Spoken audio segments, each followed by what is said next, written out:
আসসালামু আলাইকুম। আশরাফ হোসেন নামে এক ভাই জানতে চেয়েছেন বর্তমানে জমি নামজারি করে নিতে কত টাকা লাগে।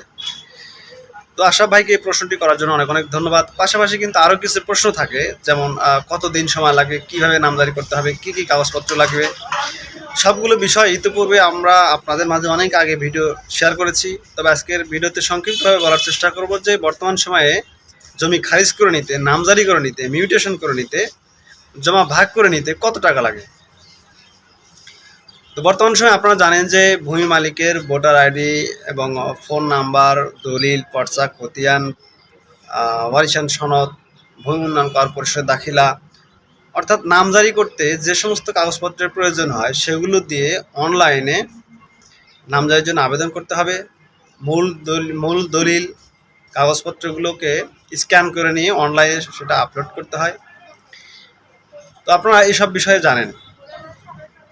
তো এরপর সাধারণভাবে আপনারা নামজারি আবেদন করার পর আপনি যদি নিজে পারেন তাহলে করবেন, অথবা কোনো কম্পিউটার দোকান থেকে, অথবা প্রত্যেক উপজেলায় ভূমি সেবা প্রতিনিধি আছে, সেখানে গিয়ে আপনারা নামজারির জন্য আবেদন করতে পারবেন।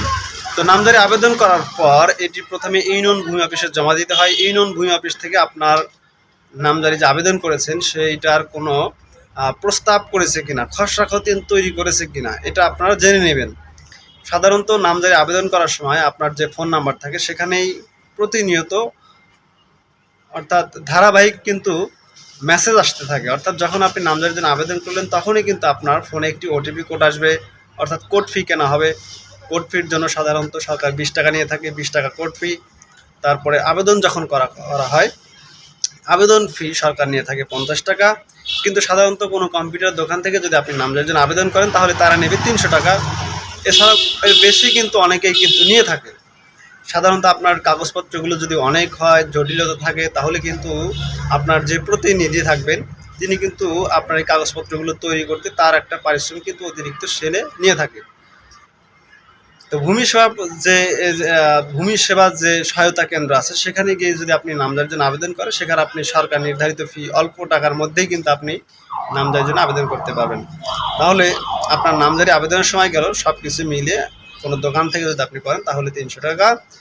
এরপর বিষয় হলো যে আপনি যখন ইউনিয়ন ভূমি অফিসে জমা দেবেন, যদি ওই অফিসে কোনো ঘুষ দুর্নীতি না থাকে তাহলে ইউনিয়ন ভূমি যে সহকারী কর্মকর্তা থাকবেন তিনি কিন্তু সেটার একটা খসড়া খতিয়ান তৈরি করবেন, প্রস্তাব করবেন।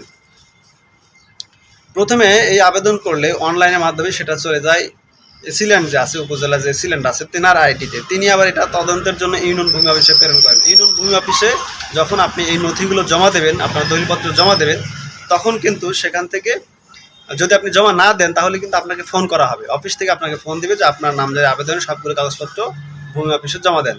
তাহলে জমা দিলেন, ইউনিয়ন ভূমি অফিস থেকে যদি প্রস্তাব আপনার পক্ষে হয় তাহলে কিন্তু আপনার নামজারিটা হওয়ার সম্ভাবনা শতভাগ আশা করা যায়।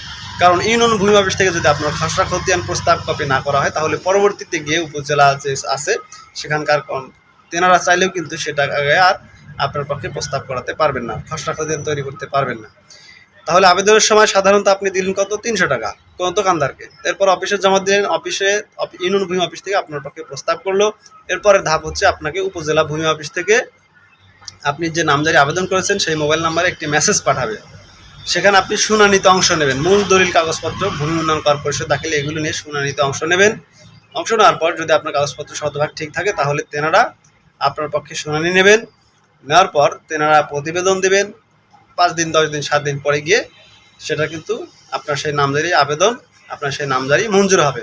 মঞ্জুর হওয়ার পর সরকার নির্ধারিত ফি 1100 টাকা। কিন্তু যদি আপনি কোনো কম্পিউটার দোকানে যান তারা কিন্তু অতিরিক্ত আরও 100, 150, 50 টাকা নিতে পারে। তাহলে সব কিছু মিলে দেখা যাচ্ছে যে প্রায় সরকার নির্ধারিত ফি 1170 টাকা।